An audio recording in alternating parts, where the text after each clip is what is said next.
So, is she? Let's find out. Hi guys, welcome back to my channel. This is Angela, your own bookaholic brownin. Today we are going to look into a very controversial topic, aka JK Rowling's transphobia. Ooh. Before we get into the details of the topic, I would like to let you know what a TERF is if you don't know that already. So, TERF is short form for trans exclusionary radical feminist. So these are group of radical feminists who mainly believe in three things or do not believe in. So the first thing is that rejection of the assertion that trans women are women. Second is the rejection of trans women from women only spaces, and the third is opposition to trans women rights. Now, that's a definition for a TERF. So, some people believe that the term TERF is a slur and that the term gender critical is more appropriate. And also, some point out that not just radical feminists are the ones who are against trans women. So, the trans exclusionary is a more apt term. So, in this video essay, we will go forward with mostly gender critical or trans exclusionary while referring to TERFs. Harry Potter books have been an instrumental influence in my life, especially my reading life. There is a whole generation of people whose first exposition to values like equality, compassion, and embracing the differences that we each other have, and living together happily and accepting them no matter what, is something that we all learned from the Harry Potter books. And for this amount of vitriolic transphobic comments to be spewed by the creator of this magical world from which we learned so many values is utterly devastating for me. I was so shocked initially. But there has been so many rumors about J.K. Rowling being transphobic, or hints of her being trans exclusionary, but it all exploded quite recently in 2019 and 2020. So what happened? In 2019, to be specific, in December 2019, she tweeted this in response to a court case of a woman named Maya Forstater. So here goes the tweet. Dress however you please, call yourself whatever you like, sleep with any consenting adult who will have you, live your best life in peace and security, but force women out of their jobs for stating that sex is real? Hashtag I stand with Maya, hashtag this is not a drill. So this was the tweet that made everyone go crazy in the first place. So what is this Maya Forstater case? Let's look into that. Maya Forstater was employed by a company named Center for Global Development as a contractor, and while being employed there, she made open and public transphobic comments on the internet, mainly on Twitter. And she also constantly misgendered, that is, used the wrong pronoun for a fellow employee. And this made a lot of her colleagues uncomfortable, and at the end of her contract, the company decided that they do not want to continue the contract. She considered this as a workplace discrimination and took the case to an employee tribunal. She asked the judge whether her belief that sex is determined by biology is protected by law or not. And the judge ruled that yes, it is protected, but at the same time that she is being an absolutist, and that her non-belief in the fact that gender identity is real is discriminatory and not acceptable in a democratic society. And judge threw the case out of the door. And that's when J.K. Rowling tweeted this. While all this was unfolding, J.K. Rowling goes ahead and likes the tweet of an openly transphobic lesbian woman named Magdalene Burns, who have been campaigning strongly against trans women rights. Now, Magdalene Burns, she passed away sadly recently due to I think cancer, and even now she has followers who repeatedly call her brave for speaking the truth and standing up to the hate from the trans community. I mean, yeah, right. So since when is talking and hating and discriminating against the trans community the fringe movement which needs bravery out in the world? I mean, that's the most ironic idea that I have ever heard. Then in June 2020, she retweets an opinion piece on her website, which was about educating the people about creating an equal post COVID 19 world for people who menstruate. She tweeted this: people who menstruate, I'm sure there used to be a word for those people. Someone help me out. Wumben, Wimpund, Wumund? When people saw this, obviously there was a lot of backlash. Then she came out and wrote a very long essay explaining her stand, which did nothing but deepen the public opinion that she is extremely transphobic. So before we get into the essay, let's look into these tweets a little bit in detail. So the first tweet, line by line: dress however you please, implying that trans people are some kind of all year round weirdo, Halloween inspired people who just want to play dress up. That's not who they are. Call yourself whatever you like. Again, implying that being trans is just about labels. It's not. Sleep with any consenting adult who will have you. Of course, otherwise it would be rape, right? Live your best life in peace and security. Okay, I'll accept that. But force women out of their jobs for stating sex is real. Now, this is the most problematic part of a tweet. First of all, Maya was not fired. She was not forced out of a job. She reached the end of her contract with the company, and the company decided not to renew her contract.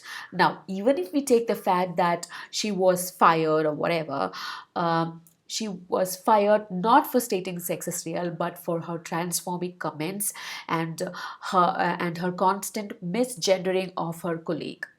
That's what has happened. And the fact is that majority of the trans people accept that biological sex is real. Nobody is denying that. Trans people do not deny that. That itself is misinformation and misleading. And a person with this much reach on a public platform shouldn't be doing this. Now, about liking Magdalene Byrne's post. Right after this incident, JK Rowling's publicist came out and said that, hey, this was a mistake. She just had a senior moment where, she did something on the phone by mistake that she never intended to do. And in her essay, which we will get into in detail later on, she clarified that she was taking the screenshots of posts and tweets and things and comments and topics that she was interested in, and instead of doing the screenshot, she ended up liking the tweet. Even if we discount her this, J.K. Rowling has been following women who have been extremely transphobic. That is a fact. Coming to the third tweet, she is here ignorantly equating women with people who menstruate. She's completely forgetting the fact that there are women who are past their menopause, or women who had hysterectomy who do not menstruate but still are women. And there are preteen girls who have their periods and are not yet called women.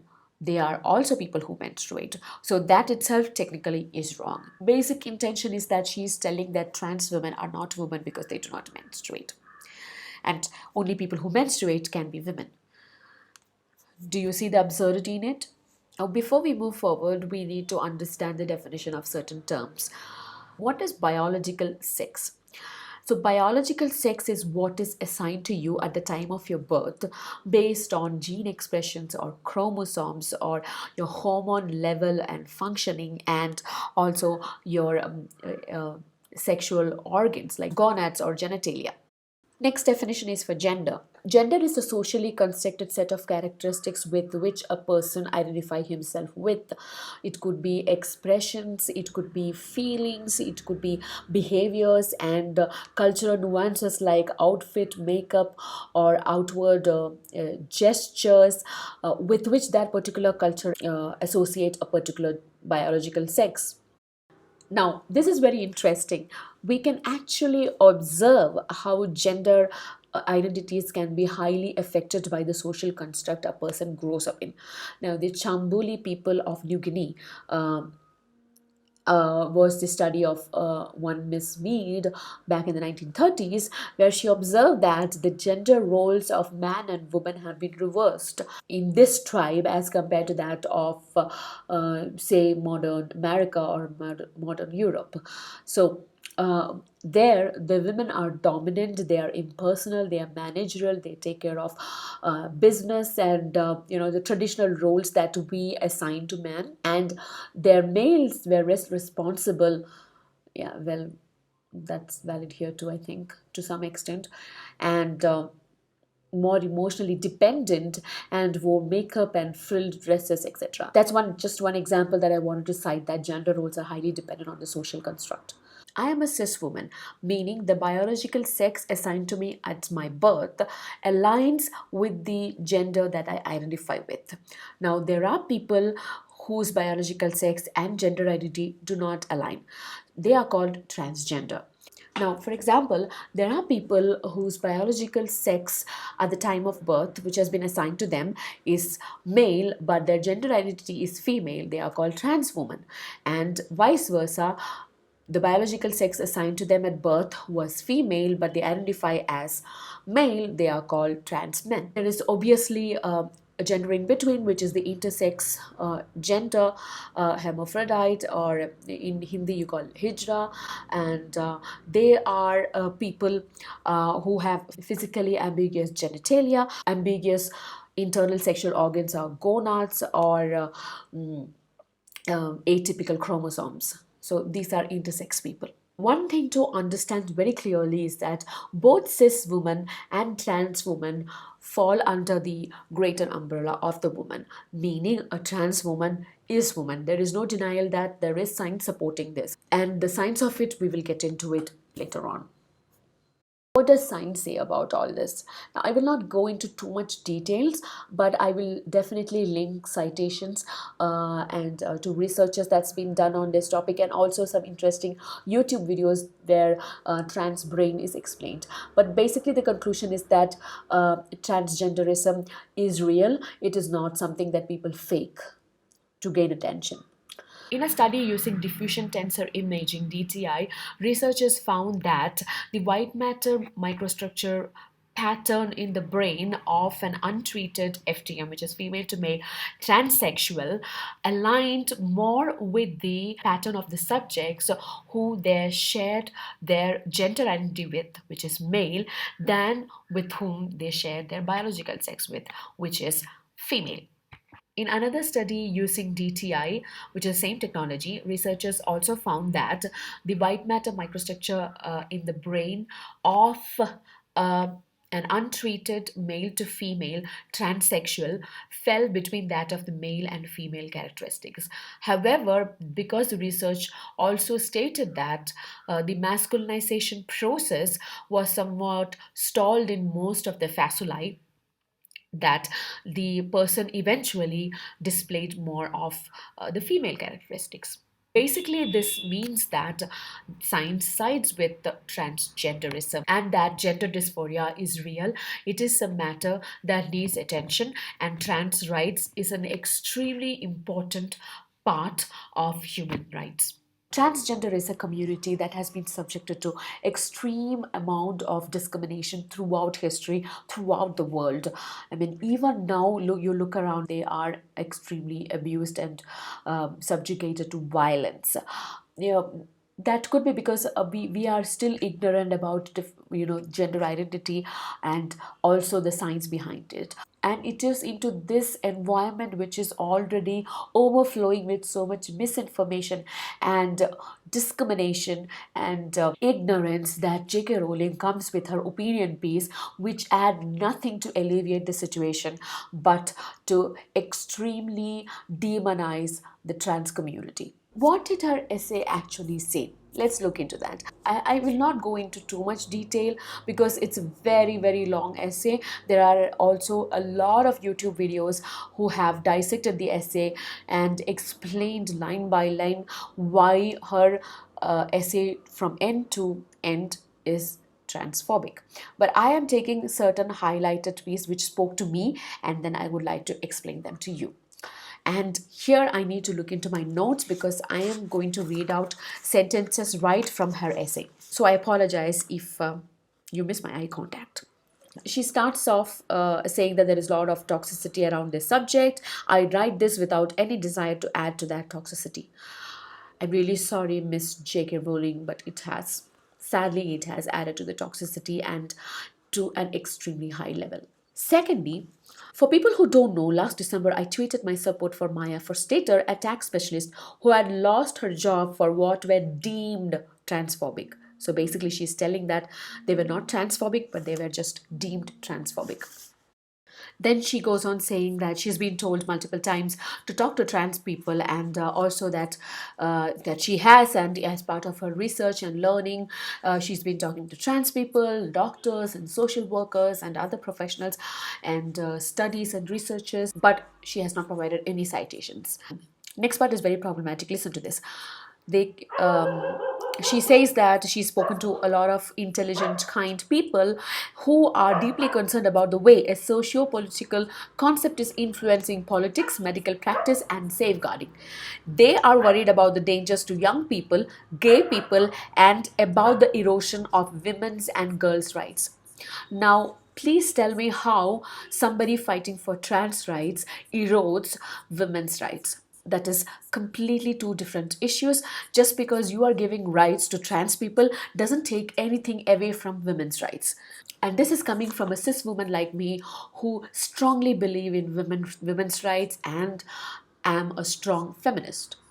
She repeats the same thing that I mentioned in the beginning of the video about the term TERF, that it is not quite accurate to the situation, blah blah blah.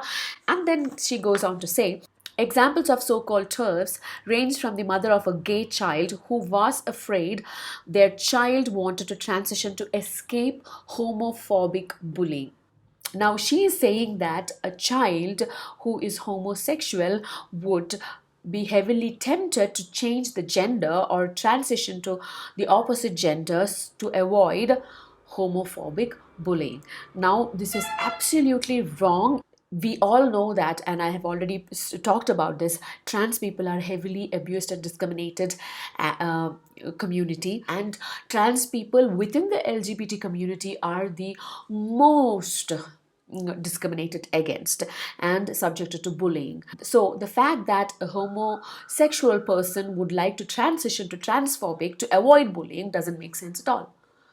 Another person she's giving as an example who would fall under the term TERF, or who would be wrongly labeled under the term TERF, is a totally unfeminist older lady who has vowed never to visit Marks and Spencer again because they are allowing any man who says they identify as a woman into the women's changing room. Now she's saying that okay, there was this case where Marks and Spencer came out with a more inclusive changing room policy, saying that they will allow they will allow trans women into women's changing room. This is such a loaded statement because she is saying that they're allowing any man who says he is a woman. Again, she is refusing to use the right noun for a person who is transgender. She is saying that a man who is trying to be woman, or who pretending to be a woman, who is just dressed as a woman, she is deliberately avoiding to use the term trans woman. There is a solution to this problem. The changing rooms are closed, secluded, private rooms for single occupant. That solves everybody's problem. Now, there has been lots said and discussed about this particular topic. Please Google and read about it. I will not elaborate more into it. And you have to figure out yourself how ridiculous this argument is. Then she says there's something which is factually wrong. Ironically, radical feminists aren't even trans exclusionary. They include trans men in their feminism because they were born women. Again, this is extremely transphobic. Trans men are men. They are not women. So they do not need to be included in feminism.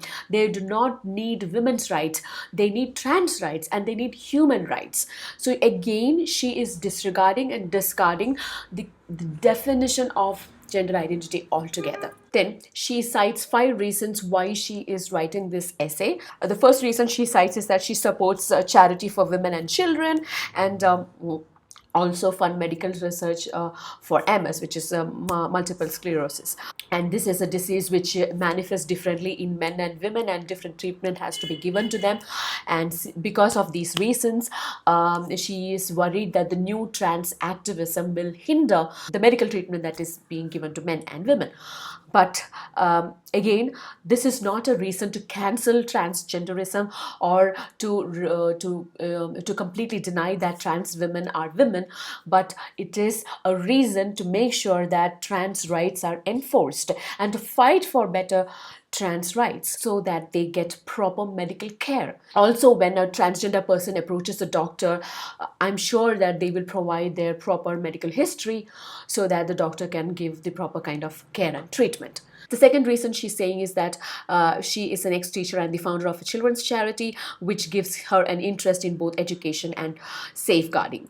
And she has deep concerns about the effect the trans rights movement is having on both. She doesn't clarify, she doesn't elaborate what kind of effect that is, but just says that there is an effect and she's worried about that. Now, the third reason she gives is that she is a much banned author, and she's been being bullied and she's being cancelled, and there is no freedom of speech. She believes in freedom of speech, even if it's for Donald Trump. Of course, I agree with her here. She has the right to speak her mind. She has the freedom of speech, but she needs to realize that along with that freedom of speech comes the consequences as well, that she has to also listen and understand the counter viewpoint. The fourth reason is full of misinformation and misleading statements. She's talking about detransitioning. She says that she is concerned about the huge explosion in young women wishing to transition, and also about the increasing numbers who seem to be detransitioning. Yeah, because they regret taking steps that in some cases alter their body irrevocably and taken away their fertility. Some say they decided to transition after realizing they were same-sex attracted, and that transitioning was partly driven by homophobia, either in society or in their families. Again, no citations, nothing. No references given. She says that the UK has experienced a 4,400% increase in girls being referred for transitioning treatment. Autistic girls are hugely overrepresented in their numbers. Now, she says that 4,400%, these are people who are being referred to gender clinic, not necessarily they undergo transition. So there itself misinformation or incomplete information that she has provided. Also, in a study done in UK, it was found that it's only 0.7% of the people who have transitioned undergo detransitioning. 0.7%. Can you understand how low that is? So if you take in the same country, in UK, there are 85% of people who underwent plastic surgery regret that. So do you go ahead and cancel them and prevent them from undergoing plastic surgery? And the last point that I read out about the autistic girls, it's really undermining, and it's a low blow, guys. I mean, you are just saying that autistic people are incapable of understanding their gender identity, and it's a low blow.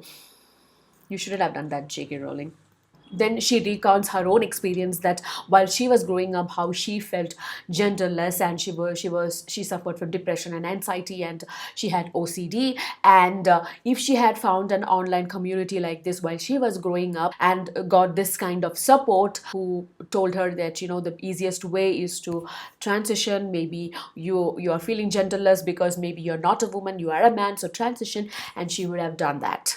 Yeah. And again, misunderstanding and lack of knowledge of how trans brain works. Nobody can force anybody to be a trans person. It is something innate in you. And then she says that if she had the access to the kind of medical treatment is available right now, she would have happily transitioned to a man so that she could become the son her father never had and always wanted. What can I say to that? I mean, again, low blow, JK. She goes on like this for 2 or 3 more pages, like this. And basically, what she's trying to establish is that the new trans activism is dangerous, and it is undermining women's and girls' rights, and laying out stuffs that have no basis at all. You can read it for yourself. I will link the essay below. Coming to the second part of the title, which is a question: should we cancel her? Me personally, I am not for cancel culture. I believe that we should call out artists for any wrongdoings, any bigotry they display. There are instances where cancel culture has really helped us in making people aware of racism and sexism and other social issues that we face. And it is important that we keep a watch on our artists and writers and people who have access to such big social platform, who can influence and who are actually real influencers, to watch what kind of ideas they propagate through their platform. This is the responsibility of us as public.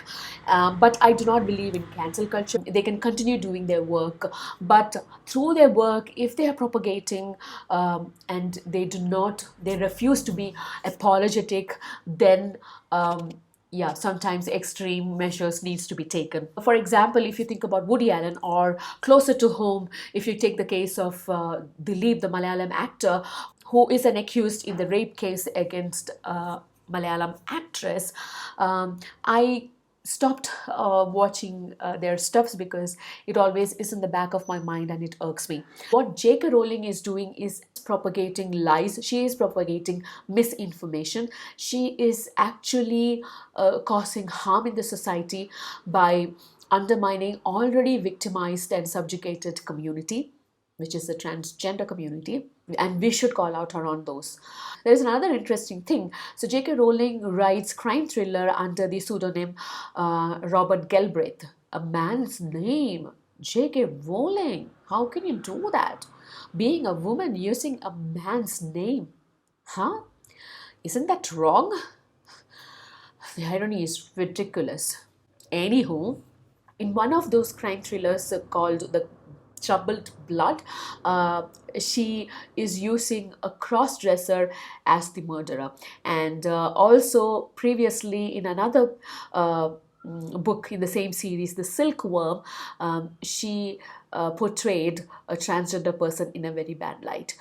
So yes, she is using her work to propagate her views on the transgender, and it does influence people, and we should call out her on that and strongly stand with the victims. That is our responsibility as public, artists and famous people who have such a big social platform, who have millions of followers, who have the ability to influence young minds, should be careful on what they are doing online, what kind of information they are propagating. They do influence people. We cannot disregard that, and we should keep a careful watch on the kind of content that they put out. And the moment something is wrong and something is dangerous, we should call them out. And that is a responsibility of us as public. And that's my opinion on JK Rowling. I think that I will continue reading Harry Potter. I might reread them, and I'm sure I will still enjoy them. But that doesn't mean that I am going to close my eyes on anything and everything JK Rowling does. So let's hope for a future where everybody understands what it means to be a transgender, and how they are just people like us and are deserving of respect and rights just like the rest of us. Thank you for watching. I will be back with another video very soon. If you haven't subscribed already, please subscribe to my channel. Also, please like and share this video, and so that it reaches more and more people. A lot of people need to know about transgender rights. And also let me know in the comment section what you think about this topic and JK Rowling. This is me, Angela, signing off. I will see you soon in another video. Bye bye.